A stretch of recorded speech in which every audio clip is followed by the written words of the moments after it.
The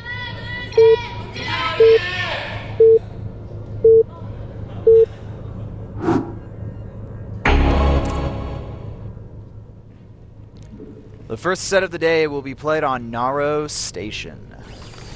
Spawning in the bottom left-hand position, the red Terran veteran from WOONGJIN Stars. His name is Light. His opponent spawns as green Protoss on the top right position. From KT Roaster, his name is Stats. Stats creeping up with a really good record by the end of the season here, 23-13, very impressive from him. Also won one of the Kespa MLG invites in the mini tournament they had in order to send their players to MLG. 3 of them got to go. It was Stats, Deer, and the last one's escaping me here. I believe it was a Terran player though? No, it was a third player. I think it was Sue. Oh yes, that's right, it was Sue. Yeah, so Stats, earlier in the season, he's been overshadowed by his teammates such as Zest and Flash.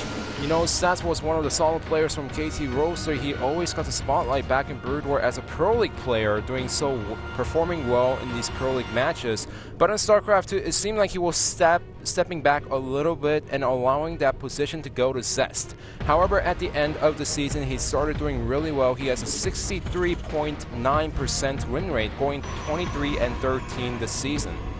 Indeed, I think that's a pretty good analogy to give there with him and his teammate Zest. You know, in the beginning of the season, Zest was really giving a lot of wins. He got an all-kill in the second round.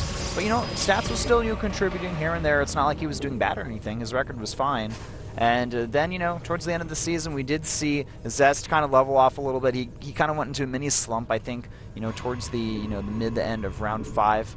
And really, Stats just kind of filled in that void that Zest was leaving there, and he kind of reclaimed that spot as kind of the number 2 behind Flash for the end of the season. But still, I think between Zest and Stats, there's a bit of a rivalry there, and they're, they're teammates, of course. They're both Protoss, and they've both been very successful this season. And the great news for KT Roaster is these 2 players are on a winning streak, so they're in a good mood going into this next weekend for the playoffs against the winner of SK Telecom T1 and STX Seoul. All right, looks like we have a Reaper opening from Light here. Going to try to get a little bit of scouting information on his opponent and follow it up with an expansion, most likely. May go for a fast factory here, but no, he's definitely going to go for the command center if he's taking 2 of those guys off the gas there. Definitely, you want to control the gas to get the command center out a little bit earlier. Also checking to see if Stats took a natural expansion. However, it's going to be Light who takes the CC first. CC going down at the natural. And we do have a sentry opening from Stats here, getting that first really early on after the Zealot. So it indicates he wants to be pretty defensive here, scout his opponent out very fast with the hallucinate if he wants to as well. Just talking about Light for this season, he is only 4-7 in this particular match of 52.2% win rate, which is not bad for a Terran player, but within WOONGJIN Stars, they want him to perform a lot better, especially since they don't have an ace Terran player. Yeah, if there's one weakness we can really, kind of point out for WOONGJIN Stars, it's that they don't really have that star Terran player, but their Zerg lineup, their Protoss lineup, they pretty much have 2 of the best players in the world there. I think everyone pretty much agrees Sulky's the best Zerg right now, and SOS is certainly like a top 3 Protoss right now, along with maybe Rain and Harden. Alright, so we do have the Reaper just in the middle of the map, getting shot, and like you said, Light is going for the factory behind the expansion. Zealot moving across the map. Stats wanting to, look for little openings here. Maybe you can do a little bit of damage with the Zealot, harass the SCVs at the natural. Command Center will finish by then, and look at this. We have a Stargate follow-up for Stats here. Yeah, Stargate is a popular choice these days as some players are trying to get the Phoenix out, use the Oracle to harass their opponent first, and use the Phoenix to defend against the medevac drops. What's so crucial about the Phoenix, however, is you need to keep them alive, and this Zealot is just gonna march back home. The Marines completely ignoring it, and the Zealot ignoring the Marines as well, saying, alright, I don't even want to get into that fight there. Would end pretty poorly for the Zealot. Alright, we do have a starport behind. This looks like we're going to be seeing a Widow Mine drop with a few Marines. And the hallucinated scout gets picked off very smart by Light.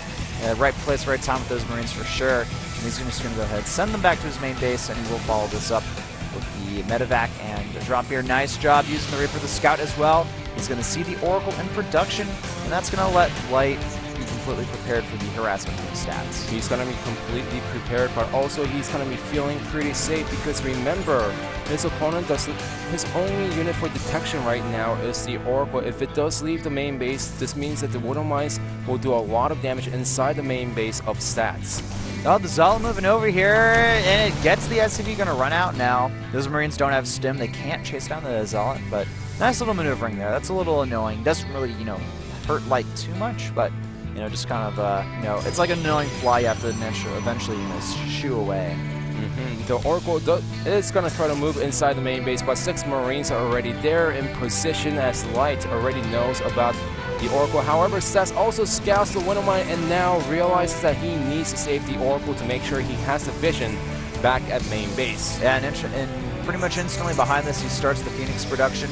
He has 2 additional gateways here as well, which he is going to be turning to warp gates. Also, he's getting the Twilight Council behind this instead of the Robo. A little interesting, kind of interesting that he's doing that, considering generally we see the Forge and the Robo a lot more often here. And this probe is going to see the Medevac moving across to the natural there. Stats should get his units in position and be completely ready for this attack. Yeah, he saw those units just in time. The Nexus Cannon does go down as Light is scared away in that position. Yep, indeed, the Medevac just going to boost away, going towards back towards home. And wow, this is actually a very fast Templar Archives here from Stats. And you know what? I actually wouldn't be surprised if he went for some type of timing here based on just how fast he's getting this out. Yeah, and also it's great because his opponent Light only saw the Stargate, which implies that the upgrades and the tech is going to be late from our Protoss player. In fact, like you said before, the Twilight Council went up as soon as the Reaper was picked off inside the main base, and this Medevac cannot return home.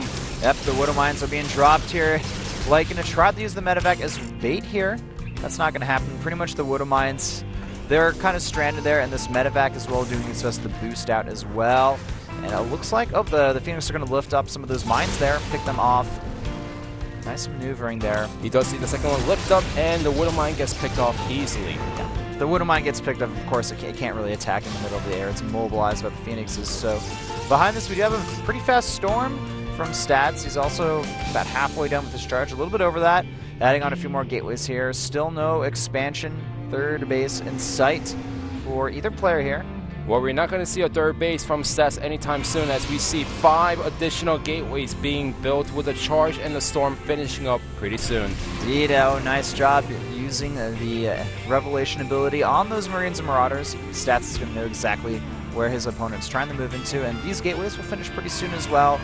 I like that Stats is putting pylons all over the map as well here. He's really setting himself up for a good flank or good timing here. Storm is going to complete very soon here, but we'll have to see if this attack comes before the Storm completes. And also just overall game plan by Stats, using the pylons to possibly go for a flank, but also getting a lot of vision around the map and using the Phoenixes to shut down any drops inside the main base. Really nice play, especially since he wants to go for a timing attack. If you're trying to go for a timing attack, you don't want any harassment inside the main base or at the natural delaying your push. Alright, so it looks like Light is adding on a few additional barracks here before going for the third base. Very smart for him to do that, considering that Stats is going to go for a very large attack here. We do have that third command center on the way now for Light, but he's moving forward here. Stats, that is going to try to do some damage. The Storm, though, the Templars, they are far away from this army here. He needs to get those good Storms off before the Ghosts join the main army.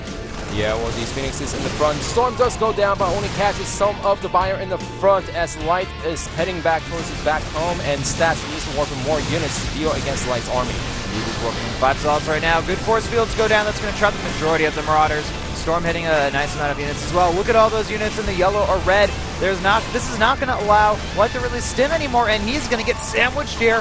Stats completely demolishing this army, not using any forge upgrades, just going for a very fast Storm charge. He's going to be able to move in here, and it's looking like this is going to be a very quick game with a victory ending for our KT Rolster players. Stats. Nice Storm with the SCVs once again as a third command center. What third command center? All Stats has to do is warp in more units and trying to go for the attack and finish the game. Yeah, warping in an additional group of Zealots here. That's pretty much going to seal the deal for our Protoss player, and the Hellbats behind the SCV wall here. It's doing a little bit of damage, but now those High Templar, they have been warped in the Archons as well, and they're really helping out in this scenario. The Phoenix even contributing to the fights by lifting off those Hellbats, and you know, once you hit the production line of the Terran base, you've killed off the SCVs. It's 25 SCVs to 49. Additional Zealots continuing to move in here. There's just nothing left for Light. I think he's a little bit baffled and kind of thinking to himself, what happened this game? I was fine, and they just came and killed me, and that's going to be it. GG is called. Stats wins game number 1 over Light. And Stats saying, you know what, if I allow Light to go on 3 bases, he's going to hit a timing attack. So before he hits the timing attack, he's going to play a little bit greedy. That's when I'm going to hit my 2-base push, and my opponent will not have enough units to defend against my charge lots and High Templars. Yep. Overall, very cool build from Stats, just utilizing that Oracle and the Phoenix to really prevent the Widow Mines from